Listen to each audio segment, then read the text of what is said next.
we kind of disqualify. They take it seriously. They do. I appreciate that. That's Yeah. good. Yeah. Good. Oh,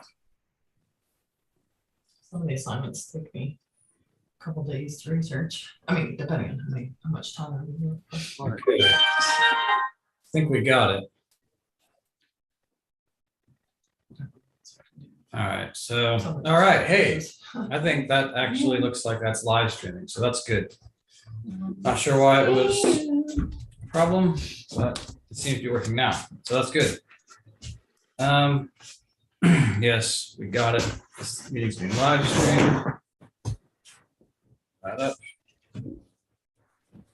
All right, well, here we are. Cliff sent what he called a few minutes ago, but I missed his call. Probably, or he maybe Zoom in or whatever, but he sent earlier that he really wanted to hear this topic, so. Do it. Maybe comments from which, I mean, at this point, it's. You can if you want, but. See the answers. All right, let's get this. Margaret. Margaret and Owen. No, Margaret's in the kitchen. Oh, that Margaret. That line. Is she coming out, Margaret? Don't know. Better do not phone. All right, so. Are we going to have anything to read, Todd? Yes, I'll be putting stuff up on the screen Because momentarily. you're very little. I don't know how to. Yeah, I don't know how to make it bigger. When you share the screen, it'll go big. Huh? Yep, at least that's what we're hoping. You're let's- very little, Todd. A very little Todd. There she is. Mary, do you want to move that cord so Margaret can sit there? Oh, you don't want to sit there. She doesn't want to sit there. All right. How's that, Patricia? Yeah, but I've got a journey into the psychotic mind, so that's I can read almost all of that. Okay. The other thing you can do is change your view so that's not showing, say, me, Ralph, and And you. me, Yeah. all right. What do I do? You should see above the images of us a little bar, Yeah, and hide thumbnail video. no, you want to say show. Go to the one to the right of that. Show small active speaker video. So click on that. Yep. Of course, I might have made it really small. Disappear.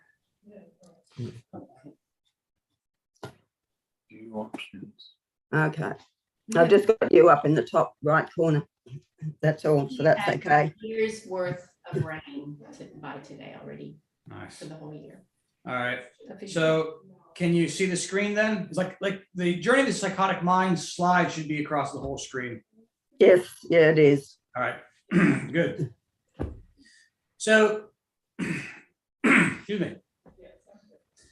So this is a book that was recommended to me, and you may recall, probably not though, but probably about 6 or 7 years ago, Off the Left Eye did an interview with this guy, Jerry Marzinski, and he worked in a US prison system as a psychiatrist, and he had worked with Wilson Van Dusen in the last years of Van Dusen's life, and they both had a particular interest in schizophrenia.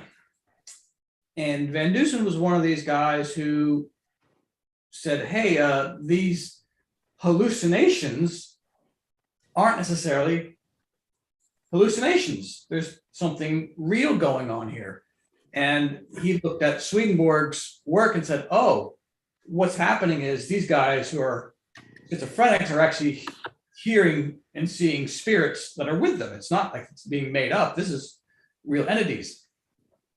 Marzinski gets onto this same train of thinking independently of Van Dusen, and through some connections ends up connecting to Frank Rose, who knows Van Dusen, and connects Marzinski and Van Dusen together in the 90s. So when Off the Left Eye was doing a show on how to deal with evil spirits, Marzinski was brought on as he was just Jerry at the time. He wasn't being public about who he was and what he was doing, because he knew he'd get taken off to the cuckoo farm. So he's just Jerry on this Off the Left Eye. And since then, though, he teamed up with a couple other people and wrote a book. Now, this book must have been a long time in gestation, because there are quotes from Van Dusen where he's in on it. But Van Dusen died in 2005. So there's some of Van Dusen in there, but there's also this woman, Sherry, who we'll see a little bit of her, but Marzinski goes through this process telling people, all right, this is kind of my life story of how I got here, and here's some of the things that I've learned. So what I've done is taken a couple 100-page book and condensed it down to 30 some slides, trying to show you some highlights. And I just think this is really useful stuff, because while we may not be schizophrenic, it doesn't mean that these same patterns don't exist with us, just on a lower scale. The voices, the things, they still work in our minds. They just don't have as much power because they're not as strong. So what we want to do is, and what bothers me about this is that I've seen, for example, I saw an interesting article recently about exorcisms, and this psychiatrist, dyed-in-the-wool medical model, mainstream psychiatrist, has slowly come to realize that, hey, wait, maybe exorcism has some value. Some of these people who are in bad mental states, maybe they are possessed. And then he recognizes the value, but he says, oh, but none of the rest of us have that, so it's only good for this very limited circumstance. So he can't see that just because some people are tormented to an extreme level doesn't mean people can't be tormented to a lesser level, and that there's still a spiritual side to both of these things. So we're going to not make that mistake here, and see what we got. So I hope you enjoy this. To me, it's a practical use of the writings. So yeah, without any further ado, let's take a look at this. So this is from Secrets of Heaven. There are evil spirits who at that time activate a person's falsities and evils, as has been stated elsewhere. Indeed, they draw out of his memory whatever he has thought and carried out since early childhood. Evil spirits can do this so cleverly and wickedly as to defy description. So this is what we're going to be seeing a lot of examples of: drawing out memories, rubbing it in your face, and they're doing it so clever. They're so clever, and sometimes not actually, but they can. So this is what Jerry starts writing. He says, one of the reasons I went into the study of psychology was to find out what thoughts were and where they came from. After 2 years in what was supposed to be one of the best PhD psychology programs in the country, this subject was never brought up, and I grew impatient. I asked the head of psychology department, an ex-preacher no less, where thoughts came from. He just stared at me blankly from the lectern as if I was a Martian who had just fallen at his feet. It was clear he'd never thought about it. From the look on his face, I could tell that the door was slammed shut on the topic. What if the voices are not hallucinations? Right? I mean, it's a great question. Where do thoughts come from? You know, you don't put them in a petri dish, right? You don't have a chemical balance in the petri dish. Oh, well, there's the thought, right? It's crazy. But we don't have in the medical model, where do thoughts come from? So you need something spiritual.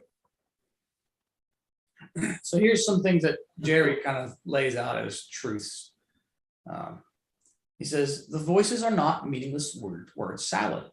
Unlike hallucinations, which are random in nature, the voices communicate in complete and coherent sentences. They run consistently negative patterns. Psychiatrists might wonder what force holds the voices to such an unyielding course. After the attack, patients are always left energetically drained. I think the first one is, a key point, right? If this was just your brain going nuts, why would it be such clear, coherent thoughts running in at you? And why would they always be negative?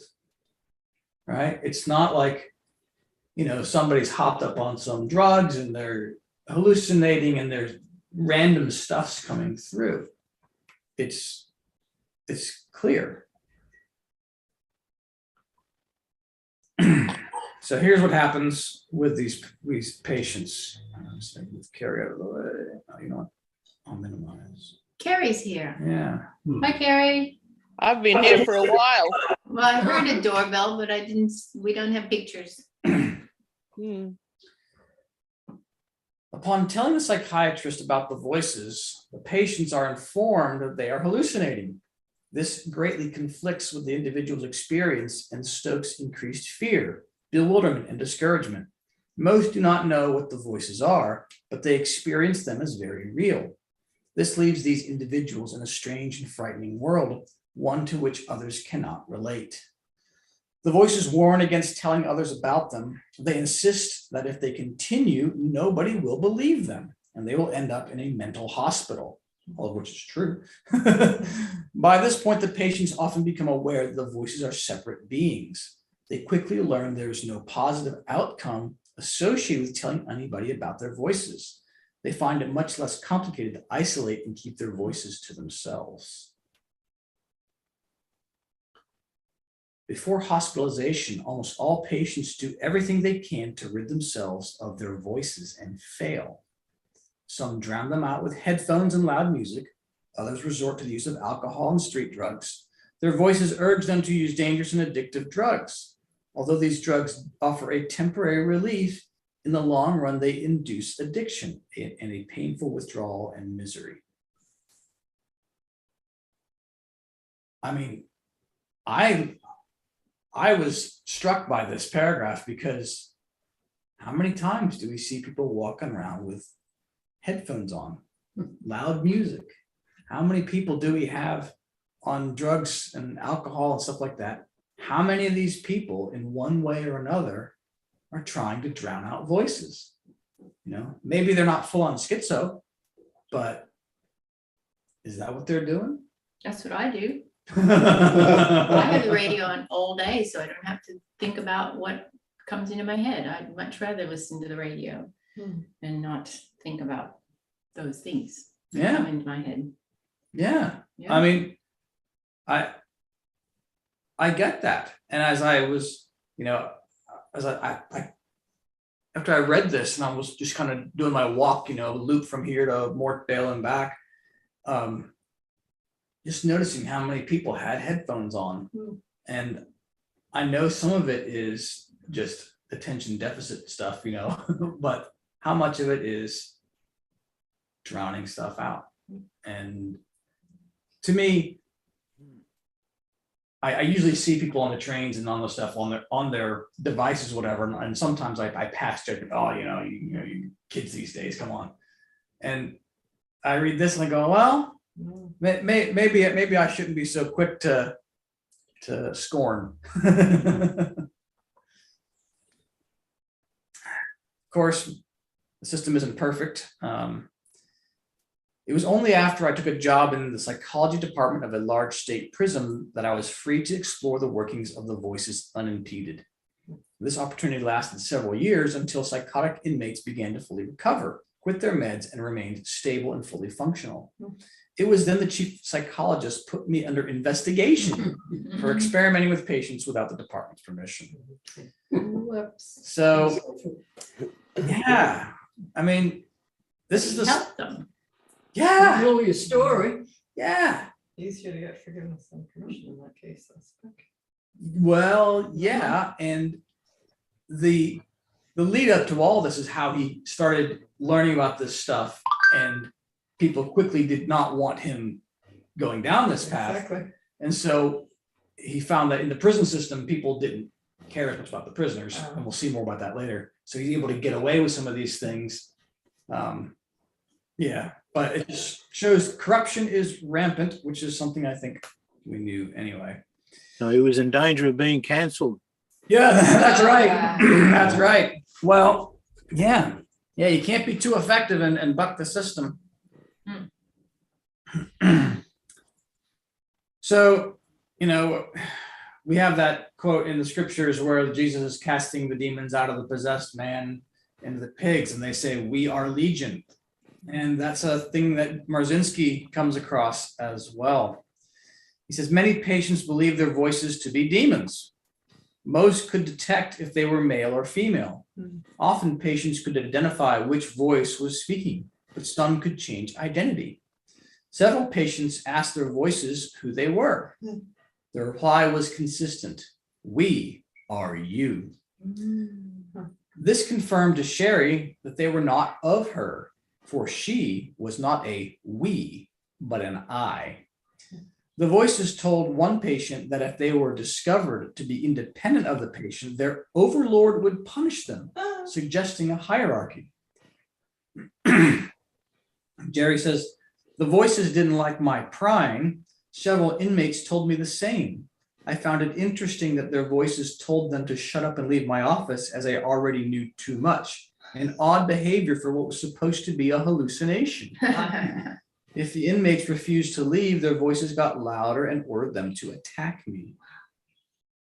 One patient who was improving with the exercises given him came to my office to tell me his voices were demanding to speak to me personally.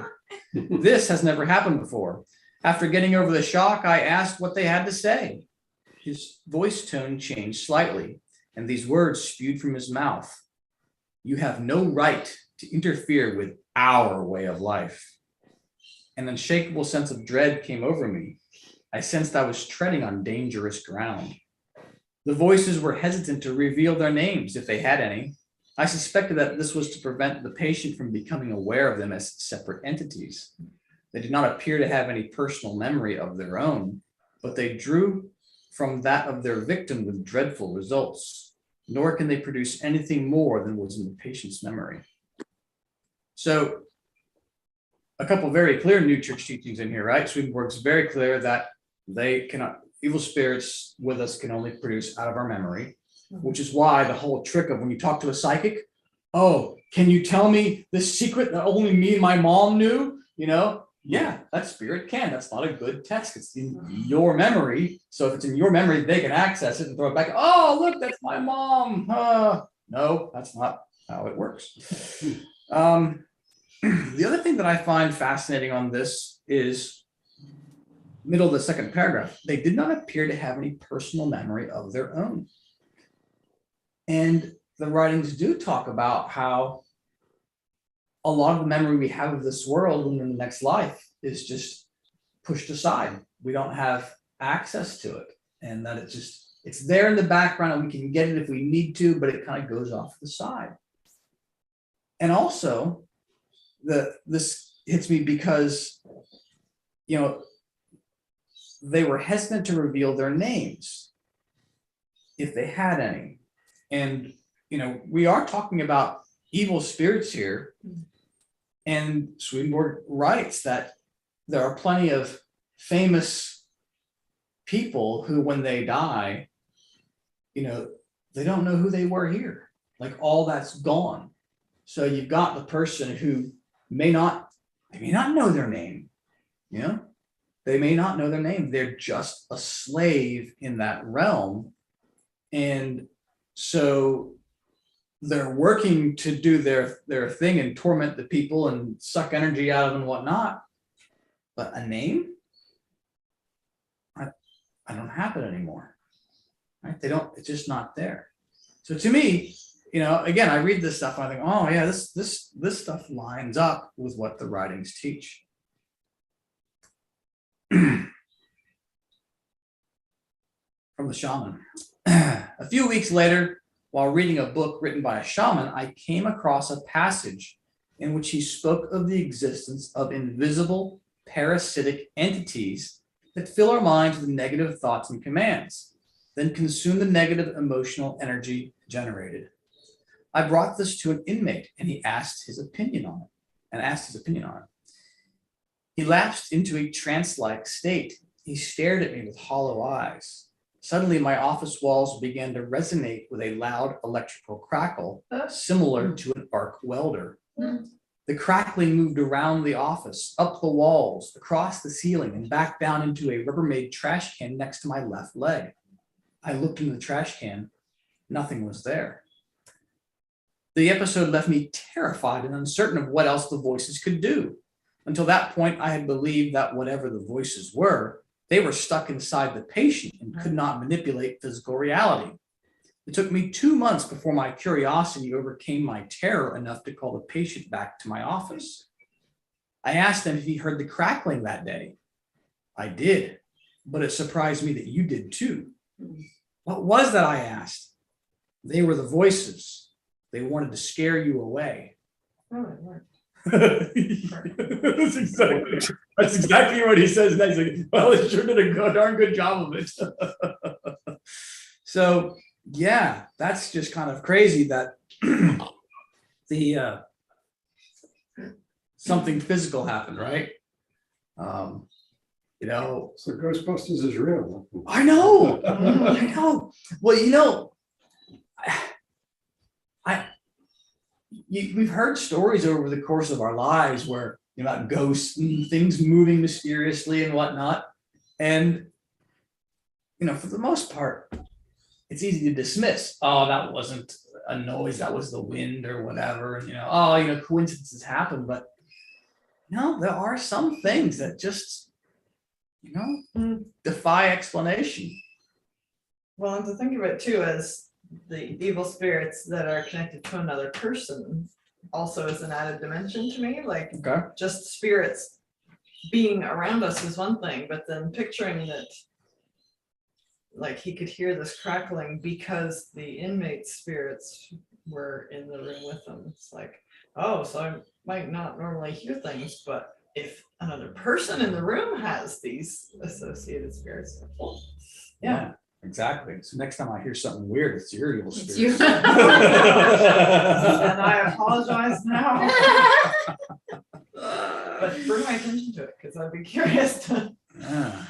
So What about the movie Ghost? Right. Yeah. it's but I mean, it's one thing to see a book fall off a shelf or something like that and go, oh, what's that?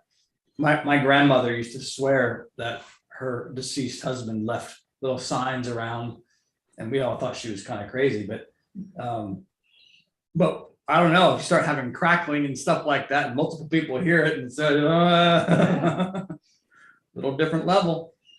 Although there wasn't a physical manifestation in that one, unlike peanuts. Those are acorns, weren't they? Or acorns? Oh, Yeah. peanuts. Anyway, whatever nuts under the couch or something. Yeah. So this is what this shaman that Jerry was referring to wrote. The shaman's Don Juan Matus. He says, we have a predator that comes from the depths of the cosmos and took over the rule of our lives. Human beings are its prisoners. The predator has rendered us docile, helpless. If we want to protest, it suppresses our protest. If we want to act independently, it demands that we don't do so. They took us over because we are food for them, and they squeeze us mercilessly because we are their sustenance. Think for a moment and tell me how you would explain the contradictions between the intelligence of man, the engineer, and the stupidity of his systems of belief, or the stupidity of his contradictory behavior. Sorcerers believe that the predators have given us our systems of belief, our ideas of good and evil, our societal mores in order to keep us obedient and meek and weak. The predators engage themselves in a stupendous maneuver, stupendous from the point of view of a fighting strategist, a horrendous maneuver from the point of view of those who suffer it. They gave us their mind. So it's a different point of view on the same thing, right? Predators from the depths of the cosmos that took over the rule of our lives. Because we let them. Yeah, that's right. They squeeze us because we let them. There's, I can't remember where it is in the writings, but Swedenborg writes, like it pleased the spirits to realize that they had rule over man, but it very much upset them when they realized that the man has the ability to answer back and rule over them. Mhm. And that's what this is, right? You know,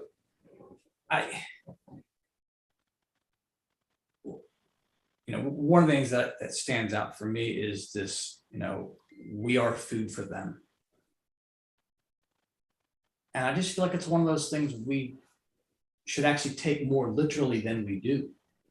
So often there's this Native American Indian tale you've probably heard. This tale of these two wolves.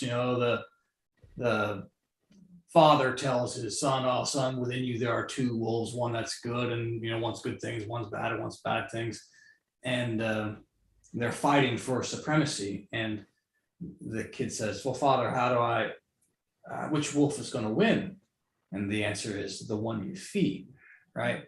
And that's what this kind of comes back to, right? You're feeding these entities, and the more you feed them, guess what? The more they're going to come a knocking. It's like if you feed Alfie once, he's going to come back to you. Feed me some more. Feed me some more.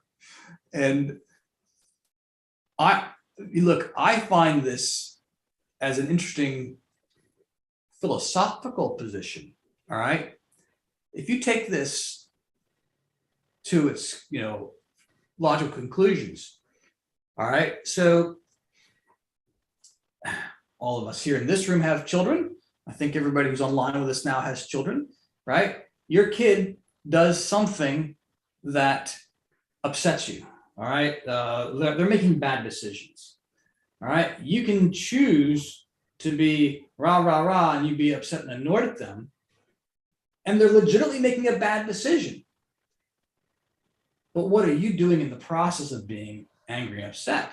Oh, who are you feeding? You're not feeding the good guys. You're feeding these invisible predators from the depths of the cosmos. But if you don't say anything, then what happens? Maybe the kid does something that gets them in trouble and their mind goes into a bad place and they feed them. So, it's an interesting kind of racket that's going on here where, you want to say the simple answer is never get upset. My mother always used to say, tell those evil spirits to go away. Mhm. Yeah. That's right. So, we've all had an experience where we get upset with somebody or get upset with ourselves. And, there is a usefulness to guilt and remorse. But I don't think, I think we take it too far. It should be I shouldn't do that. This doesn't need to happen. And you keep level about it and move on. Right, there's a middle ground to what you were saying, the bawling them out versus saying nothing. Well, there's the compassionately, logically, whatever, calmly. Yeah. Which, yes, to do that with our own selves would be a good idea too. Yep. I agree. So the nature of these voices. Okay. Some of my patients also reported that the voices came on suddenly, such as the individual who took hold such as the individual who told of a strong wind that came out of nowhere and slammed the side of her house. She said, the curtains blew straight back and the wind blasted into the room and surrounded me. It was frightening, like standing in the middle of a tornado. I felt something very evil surround me, then it touched me. That's when the voices started. For many others, the appearance of their voices was gradual and less dramatic. So that just jumped out at me as an interesting one because of how it just basically popped in out of nowhere and jumped in. Well, they have to come in at some point from nowhere. Yeah, but for it to be that kind of a sudden jump, to me, it was one of those things that would gradual turn on. But Gradual, like quantity wise. yeah, Okay. yeah, you start off at some point in your life and you go, you have this negative voice, you listen to it more, and Sure. it just gets more and more powerful. You feed it. Yeah. But that's apparently not always the case. Yeah. The voices appeared to be programmed to torment those they infested. They posed as their victims' thoughts and substituted those thoughts with anything that upset their hostage. They were often active in those suffering from depression, like the dairy farmer who does not make the milk he gathers from cows. These entities cannot create the negative emotional energy they require to survive. They appeared able to detect emotionally distraught individuals like sharks that could smell blood and converged to further upset them. One of my patients reported the voices told them that if he gouged out an eye, they would leave him for good. After he blinded himself, the voices returned, stronger, laughing and jeering, telling him, Oh, dear. that's what you get for being stupid enough to listen to us. Oh, No. dear. Many others tried not to listen to their voices, found out they didn't like being ignored and got louder. So, yeah. I think the point here Marzinski is saying, if nothing else, is that, you know, people are trying to deal with this on their own and they're having a hard time figuring out what the pathway is.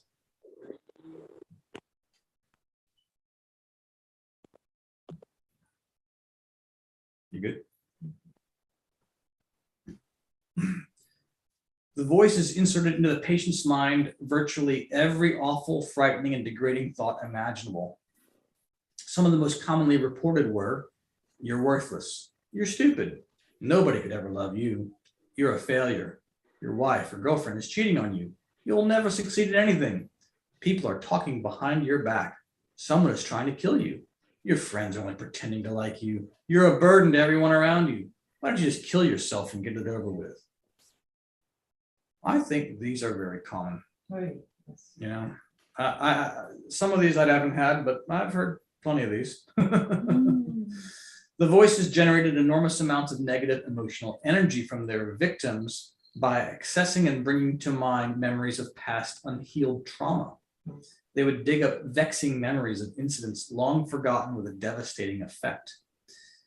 In one case, they dredged up the memory of a distressing incident that the patient had not thought of for more than 2 decades.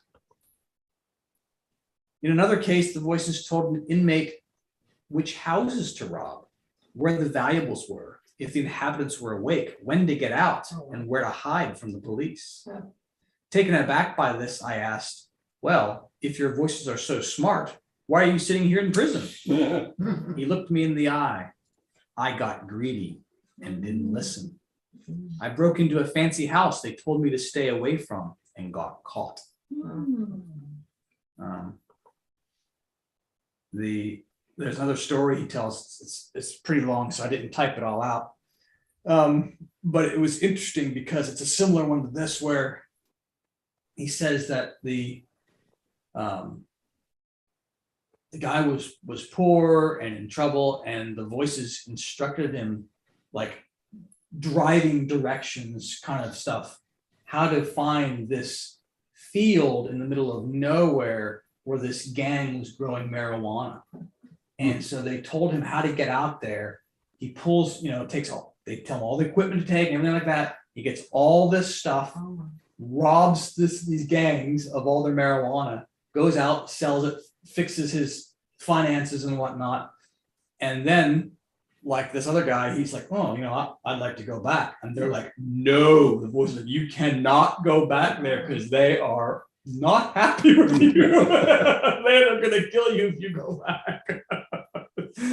So, I mean, I find it fascinating that these voices were actually working with this guy, like helping him in a dare I say, good way. They weren't sabotaging his efforts, right? Right. They were preventing him from getting caught. And I generally think that what the writings tell us is that, well, evil wants our destruction, not our success, right? So when they say, no, don't go into that house, you're going to get caught. It's like honor among thieves almost. So I found that as an interesting little side. Well, what comes to mind for me, I wonder, like where they are, there's no time or space. And so are they able to see that, well, if he goes in there and he gets caught, and then they're going to be in misery because they're going to be examined, kind of thing? Yeah, I don't know. Or just logic says. I mean, and it might be that these spirits that he's with, right? They're about money, right? That, he bringing the houses. So the spirits. Wait, did you think that the spirits are gonna get in trouble for telling him? No, Oh, no, but okay. that if they're discovered, they won't get to torment him anymore. Right, okay, And they want to torment him. Right. So, sorry. yeah, no. Just- what- Yeah. Taking delight in the success and robbing. Right, Yeah. sorry. Tom. Sorry. Hmm. But yeah, that's kind of what I'm hearing is they're experiencing, they're able to experience their love, I guess, what it boils down to.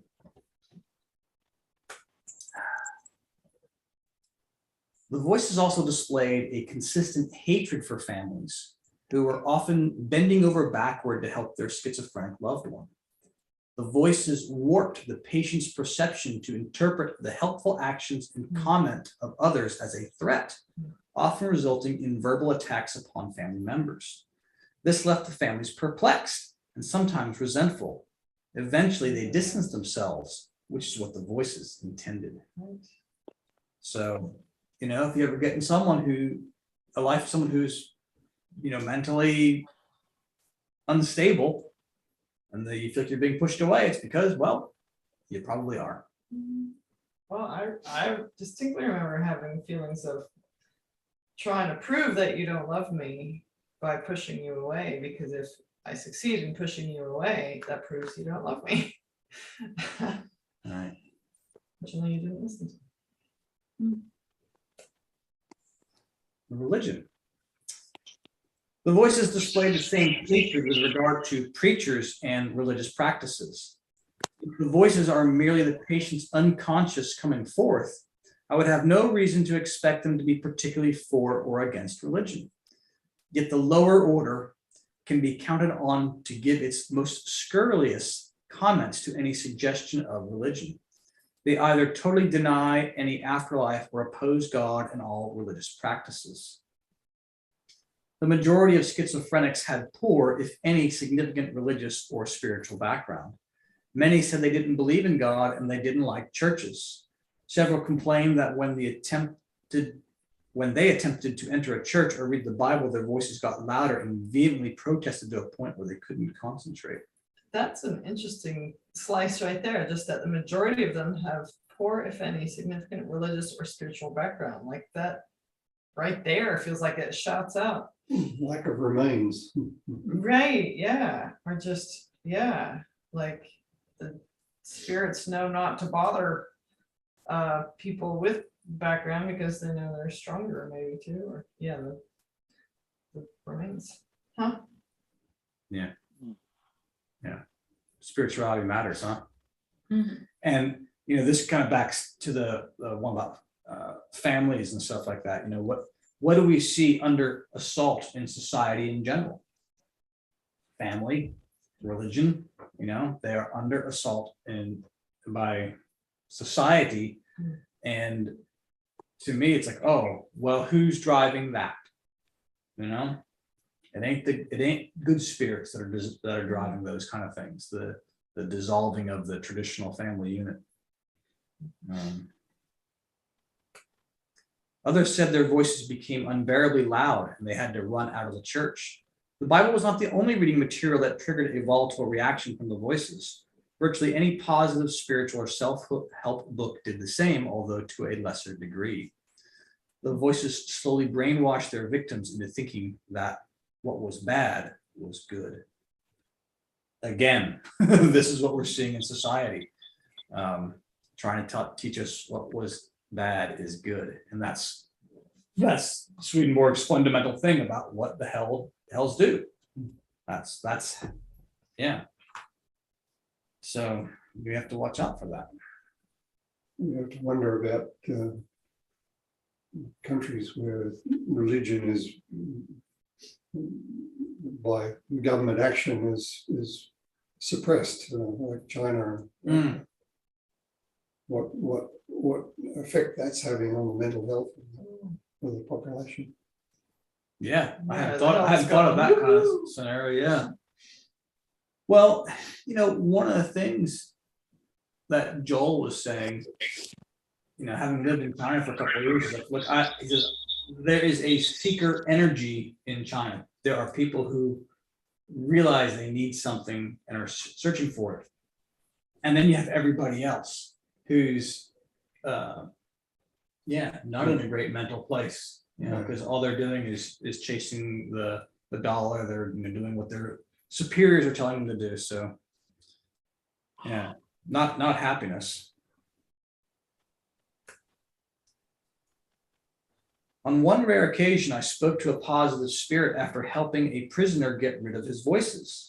After more than 6 months of intensive work, this patient had learned how to disrupt his voices and fill his mind with positive spiritual material. Eventually, his voices told him that he was no longer any fun and left. It was the first time in decades he had experienced silence. Wait, much That's- fun since I quit drinking. But isn't that like a great way to look at it? You've got to stop being so much fun, right? For the spirits. Yep. They're the ones getting their jollies. Yep. Every time you get into this, self-loathing, berating of yourself or others, guess what? Oh, they're having a field day. They are having a good time. You're just pumping out the energy, the food. They're just eating that up. Yeah. It's Friday night. We're gonna start drinking early today. And but Yeah, it's an 88. All right. I'm not sure on. what's Oh, there's the Mike. what's the saying in the resist the devil and he will flee. So same thing, said a different way. Higher order. So Van Dusen gives, doesn't call them evil spirits. He calls them the lower order, and he doesn't call them angels. He calls them the higher order. So this is one of his stories. The higher order commonly communicates through feelings and intuition, seldom words. Writings say the same thing. Inmates told me scores of stories of mysterious events where the higher order directly foiled what would have otherwise been a surefire suicide. One inmate put a .357 Magnum revolver to his head with all chambers loaded and pulled the trigger. The round didn't go off. He pointed the gun at the floor, squeezed the trigger, and blew a hole through it. Satisfied that the gun was working, he put it back to his head and pulled the trigger. When it didn't go off a second time, he realized something strange had just happened. He put the gun down and walked away. There are a few of these stories in the book as well of people wanting to commit suicide. A guy gets a rope, goes out the forest, hangs himself, but just in a random sense, there was this hunter happened to be walking by, sees the guy in the act, cuts him down basically immediately. Another guy, similar with a gun situation where the gun just didn't work, and all this kind of stuff where it's like, you know what? Ben Deuce is telling us, you know, this is an accident. This is no accident.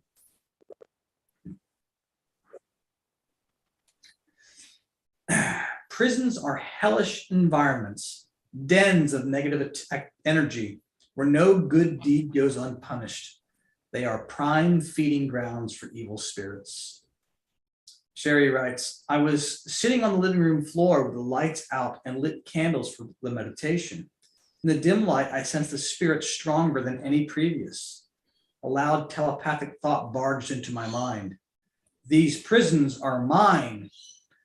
Pay no attention to what they are telling you. They are lying. Who do you think you are? You have no power here. Shaken, I ordered it to get out, but it persisted. The prisoners are laughing behind your back. They don't want your help. I laughed. The entity sensed no fear and vanished. 30 seconds later, the entity returned. This time it was visible. It came at me from across the room and appeared as black smoke, darker than the rest of the room. It spun slowly like a tornado. I had a flash of terror and stiffened, but in the next moment I said, you're the one that has no power here. You are a liar, a thief, and you're wasting your time. It stopped, and I heard it again. Leave them alone. Who gave you the right to do this? They don't want your help. You are nothing to them. You can't help them. You are powerless. We have the power. They belong to us. I called it a moron. It vanished, and that was the last I saw of it. Again, a few accounts are given where he says one of the most effective techniques in dealing with these spirits is to mock them. It's not even just telling them to go away, it's to tell them how stupid they are and how ridiculous they are, and they have, you know, They're vain, yeah. yeah, that they apparently don't like being made fun of. Right. So next time you feel an attack, you know, just whip out your inner sarcastic self. Channel my inner Todd. That's right. That's right. That's right. Take it, give it to them. WWTD. Yeah. So, but I mean, again, this is a physical appearance too, right? You know, came across the room, black smoke. Yeah. These are a couple quotes from the writings, sort of, all right? So they were in the book, and I had to try to hunt them down as best I could, and they've kind of retranslated them here. But I think they did a good job of it, actually. So I kept their translation. It's about this energy drain thing. Apparently I can't type very well, sight typing, because I'm seeing all these typos now that I'm reading through this, but when they attach themselves to someone, they then induce mental torment from boredom, which they increase in breathing continually and thus make one impatient, all of which creates intense pain and induces such weakness of the body that one can scarcely raise oneself out of bed. This was to show me by the fact that when they were present, this kind of weakness took hold on me. And when they were removed, it ceased in the degree that they were removed. Think of teenagers, right? Are they all, is that why they're laying in bed? Because they're just induced weakness from evil spirits? I'm saying that half joking, but I think, you know, we see this with teenagers, right? You know, they go from being nice, innocent kids to these morose, you know, uncommunicative creatures, and it happens to them all. Like they're going through this transition where, at puberty, you know, the hells are allowed in more than they were as little kids. The innocence goes away. The evil spirits come in. The angels have to step back a little bit, and this kid has to learn the dynamics of what's going on. They have to learn how to rein in and have control over their mind. And that's draining, right? You know, if you think about I'll speak for myself. I think about high school, and I think of that as a draining time, because what was loud and going on? All those thoughts. Your friends don't like you. The girls don't like you. You're no good at this sport. You're not the smartest kid. You're not the funniest. You're ugly. You just go on a line. One of the voices loudest in our life. Well, for me, at least, it was in high school. And when was I the most energy drained? Yeah, high school. They induce mental torment from boredom. And so, this is one of those things where if ever I'm counseling somebody who's in depression, my suggestion is go get a job. Get a job. Volunteer. It doesn't have to be a paid job. Just you've got to do something. Just sitting around is going to be a problem. And I think the writings back that up as really good advice. It's another one from the diary. I couldn't find the exact quote, but I'm sure it's in there somewhere. A certain murderous spirit was inwardly thinking nothing else but revenge, and in face to covertly that I saw nothing of what he was thinking. He raised up in every one of his own subjects. From my mind, he raised up whatever he could distort into evil and then into hatred, and so he fed himself continually. So, same idea, right? He's speaking stuff into us so he can distort our good things into hatred and feed himself, right? He takes a good love of the opposite sex and turns it into lust, right? So there's a good thing there. They convert to something evil and they feed themselves. Simple as that. When I asked schizophrenics if they felt drained every time the voices attacked, they consistently affirmed this to be true. Many had suffered this energy drain phenomenon for decades. I was puzzled by the fact that even after alerting these patients to the correlation between their voices attacking them and their subsequent depleted energy state, they still could not make the connection. I formulated a similar correlation to see if they would be able to connect those dots. If you stuck your hand into a fire 1,000 times, and each time you got burned, what burned you? They all knew it was the fire. In contrast, when I asked, if the voices attacked you 1,000 times, every time you were left drained, what depleted your energy? Almost 95% replied, I don't know. Clearly, something was blocking them from becoming aware of the connection. The patient understanding this relationship was the very last thing these entities wanted. Yeah, they're blocking the light. Yeah, for sure. The voices exploited the life, attacking us both when the patient began to grasp that it was the voices draining their energy. The patient experienced the voices screaming bloody murder. I felt a cold electrical chill. At times, the attacks became so intense they drove the patient from my office. I learned that the voices only reacted in such an explosive manner when they perceived that the information I was giving the patient was threatening to them. Telling the patient the voices were energetic parasites was the single piece of information that triggered the most volatile reaction.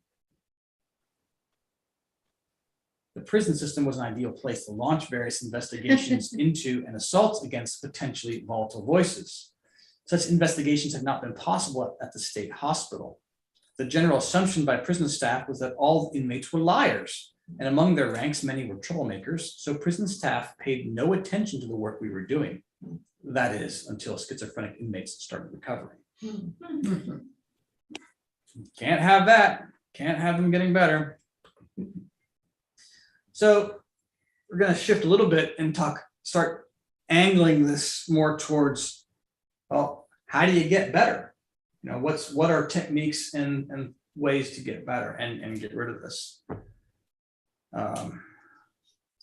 Schizophrenic patients need to learn to distinguish between their thoughts and those inserted by their voices. The general rule was to assume that every negative thought about themselves or others came from these parasitic entities. Usually the patient's first attempt to cope with their voices was to ignore them. This resulted in their voices getting louder. I counseled them not to block them, but to watch those thoughts from a distance rather than engaging them. Positive changes began to appear in the patient's mental state only once they learned how to do this. So throughout his experience, Marzinski put inmates into 3 different groups that he counseled, right? So group 1, that they believe the voices did not belong to them. All right, so this group sees the entities as separate. Although they did not know who or what the voices were, they viewed them as mysterious invaders and attempted to disown these dark thoughts. These patients sensed what the mental assaults they experienced originated from elsewhere, and the mind was not attacking itself. They intuitively sensed the distinction between their own thoughts and intentions and those of the voices. And I forgot. It says it in here somewhere. Maybe I didn't on this paragraph, but basically, this is the group that's going to be going to recover. The second group suspected the voices didn't belong to them, but had a hard time believing it. They experienced their voices as real, but didn't understand what was happening and were confused. As these dark thoughts ominously exerted increasing control, their ability to focus on positive aspects of life seriously eroded. When psychiatry told them their voices were hallucinations and diagnosed them as mentally ill, their fears were inflamed. And yeah, so it's one of the themes throughout the book is that these people are told that they're mentally ill, and they take the antipsychotic drugs to try to drown out the voices. And while it gives some relief to the voices, he also reports that the medicines have such huge other side effects that the patients are left with this horrible choice, and that most of them actually choose to basically not be zombies. So they get off their meds, but then they're tormented by these voices. And so they're really in a tough state. And, that they in one sense, they know they're not mentally ill because they're hearing all these things and all these things make sense. And yet all their friends and family are telling them that they're just mentally unwell, which I suppose is in a way is true. Yeah. The third group is least likely to recover because they could not distinguish between their thoughts and the voices. They believed all the thoughts to be their own. They trusted psychiatry's diagnosis of an incurable mental illness. They accepted that they had a broken brain and their voices were hallucinations. They felt their mind was out of control. They believed the psychotic thoughts were theirs and were much more likely to act upon them. Unfortunately, this debilitating, hopeless, and destructive interpretation was the one that psychiatry insisted was the truth. This goes back to the newsletter article I did about the hallucinogenic drugs, and it's like the key piece I was trying to show out of that story was through those psilocybin that guy took. Through that, he was able to see the trickster demon as something outside of himself. His deepest and darkest stuff he was wanting to explore, and he realized for the first time, oh, this isn't me, and therefore he could deal with it, and he could open up to his wife and transform that marital relationship, because all the stuff that was preventing him from having a good marriage was that demon that was outside of it. And so this is a teaching that comes up again and again from different avenues, where Swedenborg is very clear. If we would only see as actually is the case, if we would believe as it actually is the case, and we wouldn't take all the guilt and the blame for the stuff that's it's not us. This to me is a life-changing teaching. Don't think that all your thoughts are your own. And this is what Marzinski's saying, it's what the writings say. I think we need to put more weight into this one.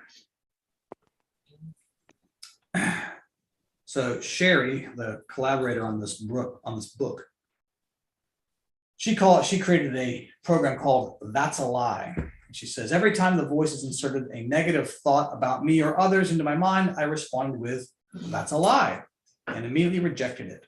I noticed that as I continued to stick with the program, the disturbing thoughts began to subside.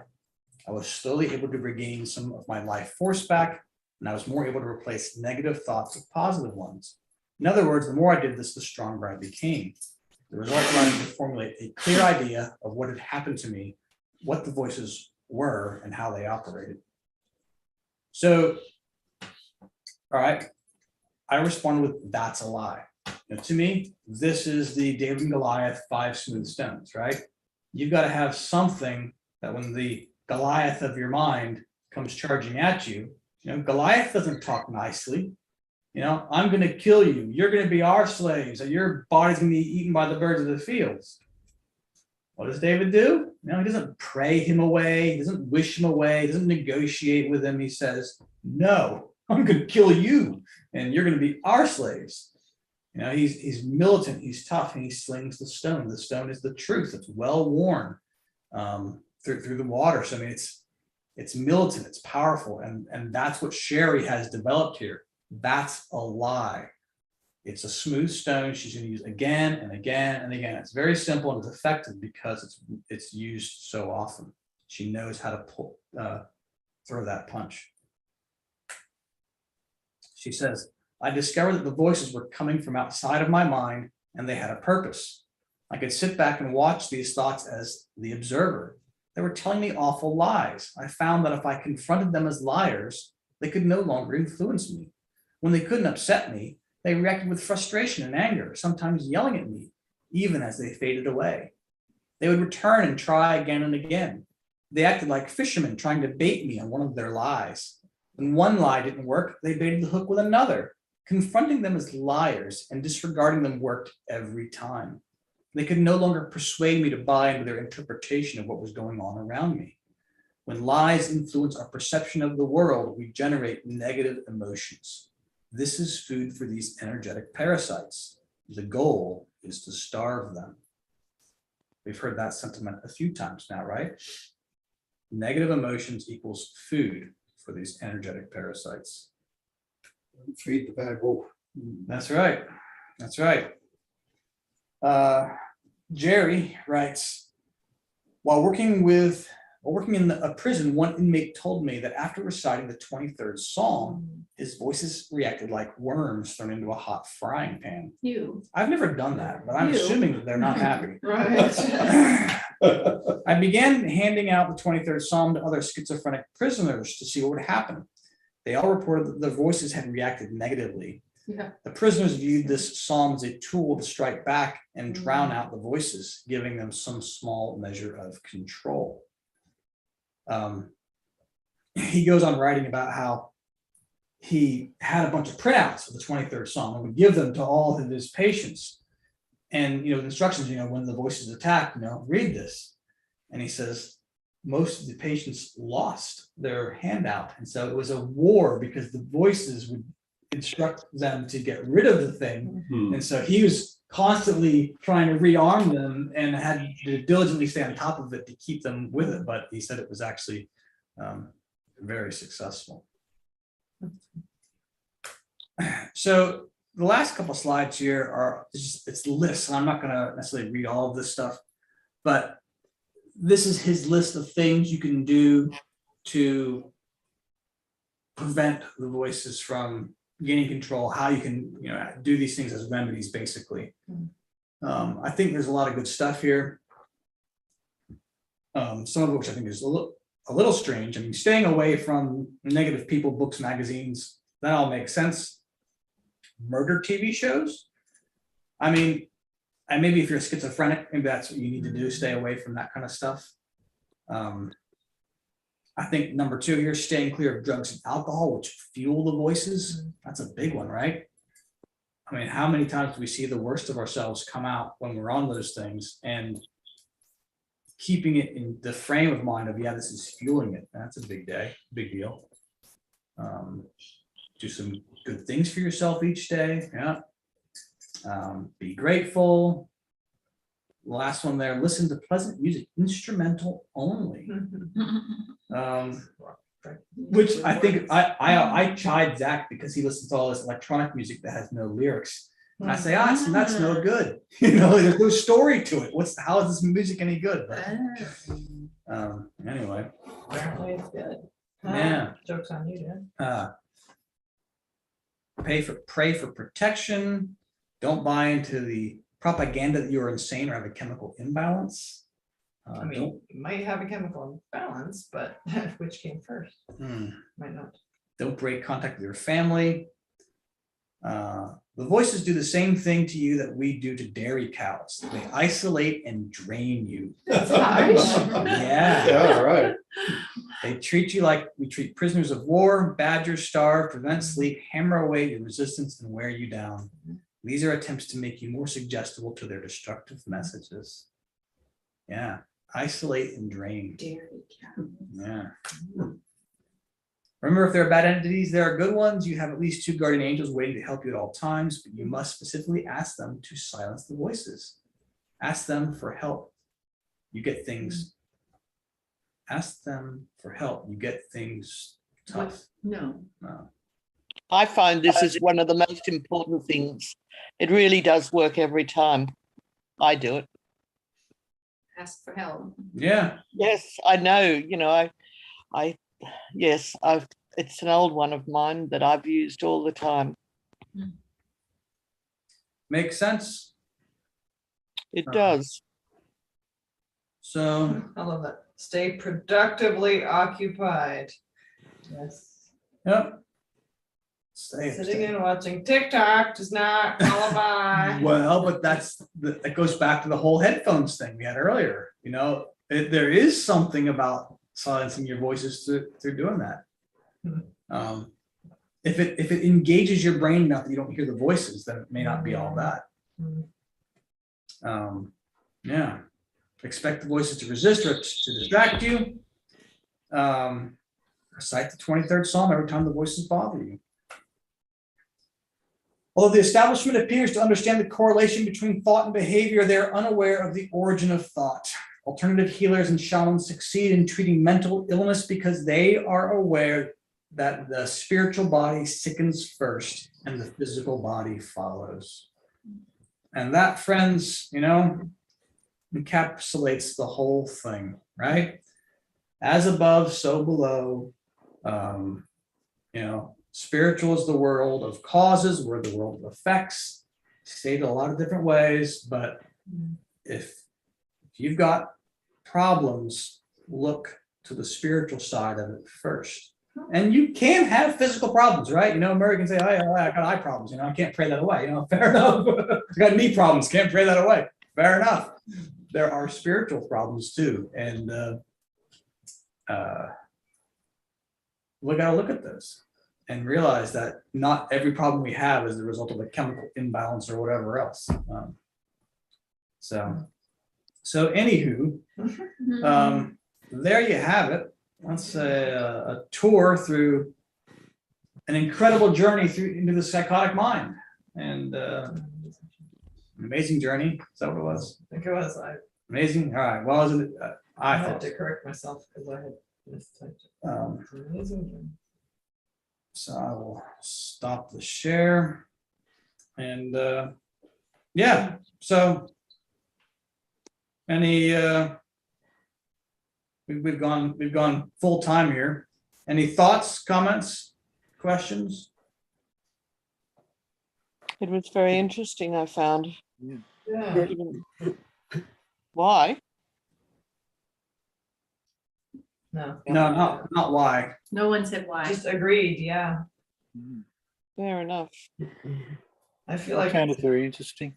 yeah, it's interesting and yet so Obvious. obvious and yet so novel. Like, yeah, how's it taken us this long?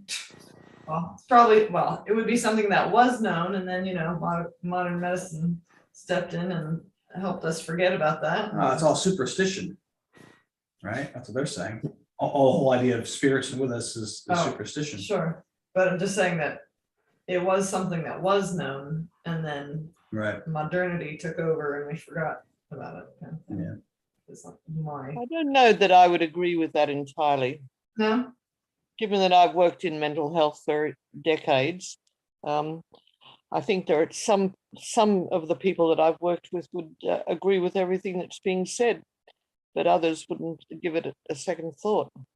Sure, and I feel like the medical model generally doesn't support it, so I guess that, I don't mean to say that nobody remembers it, but just that it's not the model that's generally followed. Usually it's Medicaid. Yeah, that's true. Anyway, I found it fascinating. Yeah. So thanks for that, Todd. What are you going to do the next time? Well, funny you ask. I have, so this was a step towards the weird, and I actually have another book that has a little bit about this kind of topic, and it's even more weird. And I was saying to Jen, I said, "Oh, I don't know if I'm willing to go this far weird on a class, but maybe I will." This guy is he's an astral traveler, if you know what that is. You know, he can basically generate his own out-of-body experience, and through his travels, he talks about this is what's going on, and he talks about this planet as an energy farm, and talks about some of this same kind of stuff, but from a different point of view. And so I thought, well, maybe we'll share that for the next class, as we're doing some weird stuff at the moment. We'll see. I'll have to look at it and see if there's enough material on it. But if you like weird, I've got plenty more of it. My mother had some strange things happen, but she called them her gremlins. She was sitting in her lounge room, sort of the back of the lounge room, knitting, and she dropped a knitting needle. And so she got down on the floor and looked under the lounge chair, and she searched everywhere and she couldn't find the knitting needle. She found it a couple of days later outside on the lawn. Oh no. And yet her door had been shut, and she had just dropped straight down, but that's where she found it, out in her backyard a couple of days later. And then another time she couldn't find her house keys, and she eventually found them days later, and they were sitting on the lid of her dirty washing basket. And she said, "But I can't have left them there." She said, "I've done 2 lots of washing since I couldn't find the keys." But they just turned up there days later. Wow. And then she was at my place once, and I opened a cupboard door, and stuff all flew out of the cupboard. And Mum said, "Oh, I brought my gremlins with me." So it happened at my place as well. Wow. But she just treated it as, "Oh yes, my gremlins." I can't ever say that I felt that kind of stuff. I mean, one of the things I remember as far as having something with me though was when Zach was a baby. I mean, I forget, months old, and he was good at looking us in the eye. So if I'm holding, he'd look me in the eye. And one time I remember holding him, kind of in front of me, and I noticed he wasn't looking me at the eye, he was kind of looking over my shoulder. And I had made this comment. I was kind of joking when I said it, like, "Oh, do you see grandma?" Like my mother, who passed away a year or so before. "Oh, do you see grandma?" And all of a sudden this chills went down my spine. And I was like, "Oh, maybe you are here." I was just kind of teasing. So yeah, no, they hang out with us. Yeah.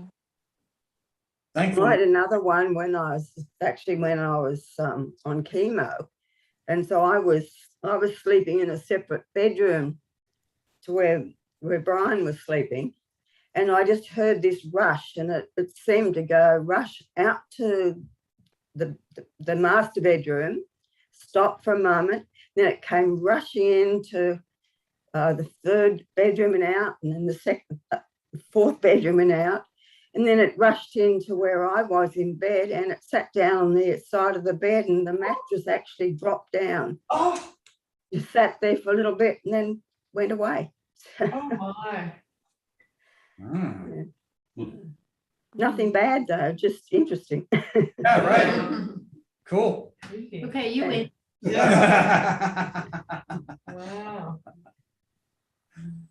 Wow. Well, Anyway, anything else? Well, we're gonna go have lunch and, Yeah, lucky devils. yeah. Oh, Thanks you're all- allowed to have lunch too. Yeah. We just can't watch. Yeah, thank- Thank you. Well, thanks to all of you. By yeah. the way, could you see me? No. Yeah. Okay. No, I didn't think you could. And that's probably just as well. Oh, we miss you, Carrie. Gremlins. Don't tell them like gremlins. All right. Well, So, thank you, Todd. talk That to you was very later. interesting. No worries. Next Hi time there. you see Joe Vandermeer, you can thank him for recommending this book to me if you enjoyed it. Oh, okay. All right, Well, guys. thank you, Joe. Okay. Bye-bye. Yeah, Bye. thank you. Bye.